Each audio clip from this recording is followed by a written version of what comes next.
2025 프로야구가 어느덧 후반기에 접어들며 각 팀당 50여 경기만 남겨놓게 되었습니다. 그럼 7월 22일부터 24일까지의 주중 시리즈 주요 경기 결과를 보겠습니다. 아무래도 관심을 끄는 시리즈는 현재 1위를 질주하고 있고 구단 최초 또 리그 사상 두 번째 10연승 이상을 달성하느냐 여부가 달려있는 한화 이글스의 경기일 것입니다. 이에 맞서는 두산은 지금은 하위권에 머물며 있지만 최근 상승세를 타고 있어 한화와의 맞대결에 기대를 모았습니다. 시리즈 첫날 한화는 문동주 이호투와 노시환의 홈런 등에 힘입어 10연승 달성에 성공했으나 둘째 날 홈런만 5개를 치는 등 화끈한 타격을 펼친 두산에 2대13이라는 큰 점수차의 대패를 당했습니다. 그리고 마지막 날 경기에서 리그 최강 투수 한화 폰세의 호투에 이렇다 할 기회도 잡지 못하고 끌려가던 두산은 폰세의 어깨에 근육 뭉침으로 내려간 후인 7회 말에 대거 4득점을 하며 승기를 잡는 듯 했지만 한화가 다음 회에 바로 동점을 만들며 결국 이 경기는 연장 접전 끝에 무승부로 끝나며 시리즈 전적은 타이를 이루게 되었습니다. 다음은 전반기 막판 한화 이글스에게 수입이라는 일격을 당하긴 했지만 6월 승률 1위의 상승세를 타며 디펜딩 챔피온의 위용을 되찾고 있는 기아 타이거스가 광주로 현재 2위팀 LG를 불러들여 펼친 경기 결과입니다. 처음 두 경기는 포스트 시즌을 방불케 하는 역전과 재역전 등 경기 막판까지 예측할 수 없는 승부가 이어졌습니다. 첫째 날 경기 중반까지 4대0으로 끌려가던 기아가 8회에만 대거 6득점하며 승부가 완전히 기아 쪽으로 기우는 듯 했으나 기아의 마무리 정혜영을 상대로 박혜민의 동점 3런 홈런이 터지는 등 극적인 재역전으로 9대7로 승리하였습니다.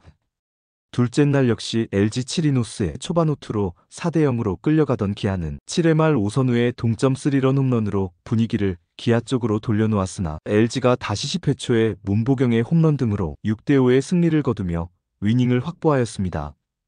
마지막 날은 이전 경기들과 달리 양팀 다 7회까지 점수를 내지 못하다가 LG가 8회 초에 8점을 내며 빅이닝을 만들어 기아의 기세를 완전히 꺾으며 수입을 만들었습니다. 이 시리즈를 보면 LG가 수비의 견고함에도 조금 앞섰지만 3연전 내내 결정적일 때마다 터져나온 홈런이 승부의 향방을 갈랐습니다. 3위 롯데는 첫날 키움에 일격을 당했으나 둘째 날 박세웅의 호투로 자신의 10승을 달성하며 팀을 승리로 이끌었습니다. 마지막 날은 롯데의 새로운 에이스 감보아의 호투로 4대0 완승을 하며 시리즈를 위닝으로 마감했습니다. 대구에서 벌어진 삼성과 SSG와의 대결에서는 요즘 경기력이 떨어지며 연패에 빠져있는 SSG에게 삼성이 첫 두 경기를 연거푸 이기며 SSG에게 6연패를 안겼으나 마지막 날 SSG가 1010만 곡 끝에 삼성의 3대1로 이기며 중위권 싸움을 힘겹게 이어갔습니다. 한편 한화에게 수입을 당하며 안 좋은 분위기로 주중 경기를 치르게 된 KT는 NC를 상대로 이번엔 수입승을 거두며 분위기를 반전했습니다. 그럼 오늘은 수비 시프트에 대해 알아보겠습니다. 수비 시프트란 타자들의 타구 방향 성향에 따라 수비수들이 정상적인 수비 위치를 벗어나 배치되는 수비 전술입니다. 특히 극단적인 타구 방향 편향이 있는 타자들에게 많이 사용됩니다. 그로 인해 가령 극단적으로 끌어당기는 타격을 하는 우타자가 들어서는 경우 내야의 2루와 3루 사이, 외야의 좌익수의 위치를 내야의 1루와 2루 사이, 우익수 쪽으로 이동시켜 그라운드 한쪽이 텅 비어버리는 극단적인 시프트를 구사하기도 합니다. 우타자의 경우는 그 반대고요. 그러나 이 수비 시프트는 말도 많고 탈도 많아 끊이지 않는 화두로 대두되었는데요.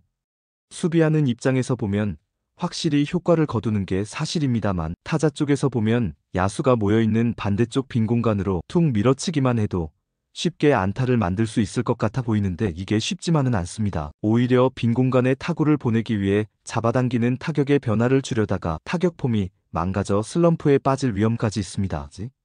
그러니 극단적으로 끌어당기는 타격을 하는 타자들은 알면서도 어쩔 수 없이 속수무책으로 당하기 일쑤입니다. 이는 타자뿐 아니라 투수 쪽에서도 불만을 갖는 경우가 많다고 합니다. 분명히 정상 수비를 하고 있다면 잡혔을 타구가 빗맞거나 하여 빈 공간으로 떨어져 안타가 되면 굉장히 억울한 감정을 갖게 된다고 합니다. 수비 시프트의 득보다는 이때의 손해를 더 크게 느끼는 것 같습니다. 이에 메이저리그에서는 2023년부터 극단적인 시프트에 대한 규제에 들어갔는데요.